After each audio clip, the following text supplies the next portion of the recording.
En estos críticos momentos en que vivimos luchando contra la pandemia, las autoridades públicas deben ser bastante sensatas, comedidas y claras cuando tratan de comunicar algo.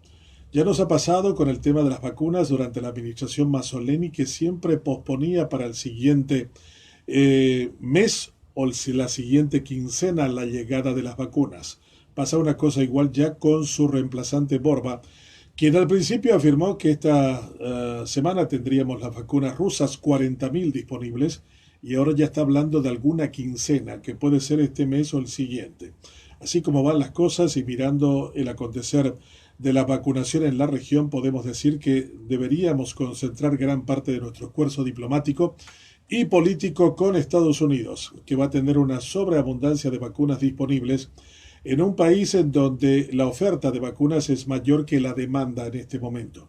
Deberíamos tener una estrategia para lograr alcanzar la mayor cantidad de vacunas disponibles en ese mercado para que sean colocadas en el mercado paraguayo, que no es tan grande, solo requerimos aproximadamente unos 4,5 millones de vacunas para enfrentar con éxito este pico de pandemia que estamos padeciendo y que solo en el mes de abril llevó a tener mayor cantidad de víctimas que todo el año 2020. Es la hora de que nuestros administradores sean sensatos, prudentes y que trabajen, que se muevan, que sean catupirú y no putururú. Lo que hemos visto hasta ahora es mucho de lo último y muy poco de lo primero. Diligencia es igual a eficacia y eficiencia, puesta en función de los intereses de la patria. Urba Inmobiliaria, con los pies sobre tu tierra. La sinvergüencería de los políticos nunca acaba. Se fue la senadora Gusinski, golpeada por la fuerte reacción de la opinión pública en contra suya y también por las mentiras reiteradas que tuvo cuando le preguntaron acerca de si había sido inoculada o no. También vemos que quien fuera un actor político en Lambaré y posteriormente fiscal general y ministro del Interior en el gobierno de Lugo, Candy Amarilla, también se habría vacunado. Todo esto nos demuestra que la sinvergüencería, la pillería de nuestros políticos no tiene límites ni en pandemia. Cuando vayan a buscar sus votos, recuérdenles que a ellos les importa muy poco la vida de ustedes y que realmente estarían dispuestos incluso a tener que expulsar a cualquiera en un barco proceloso de navegación y a punto del naufragio si eso significara salvarle el propio pellejo. Nuestros políticos son sinvergüenzas porque hay un ambiente que también prohija ese tipo de comportamientos, porque tenemos una gran impunidad que no sanciona este tipo de acciones, porque nos contentamos solamente con que renuncien y eso creemos que es suficiente. El encargado de la región sanitaria que llevó la vacuna en la propia casa de la senadora es un presidente excepcional. Uno se pregunta qué puede saber un presidente excepcional puesto a administrar toda una región sanitaria en la populosa capital paraguaya.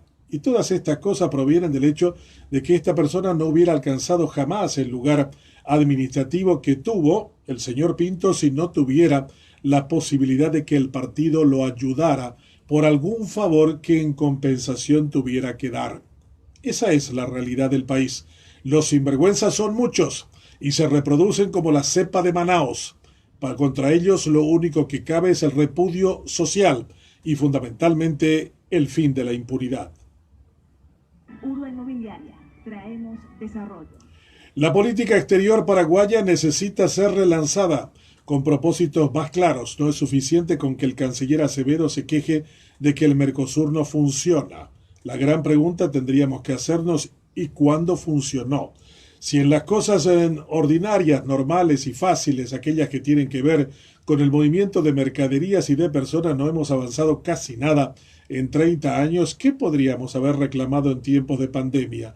Además, con las dos locomotoras funcionando realmente en situación calamitosa, como el caso de Brasil y de Argentina. Estos países no son lo que fueron Francia y Alemania en el proyecto integrador de la Unión Europea. Ambas naciones sudamericanas pasan por situaciones dramáticas, con cantidad de personas fallecidas, con un desastre en términos económicos y con una muy mala conducción política. Los tres elementos que vuelven imposible creer que el proceso integrador pueda ser un territorio fértil para encontrar soluciones a los problemas comunes. Hay que dejarse de simular y de engañarnos. No vivimos más que en función de nuestros propios intereses. Y todo aquello que se finge creyendo que estamos trabajando en conjunto, cuando llegan las circunstancias que realmente deberían probar ese tipo de accionar, quedan muy lejos de la realidad. El hecho de que Paraguay no pueda vender la energía de Itaipú a la Argentina o a cualquier otro socio del Mercosur nos demuestra de que estamos muy lejanos de los verdaderos propósitos integradores que deberían guiar este tipo de propósitos.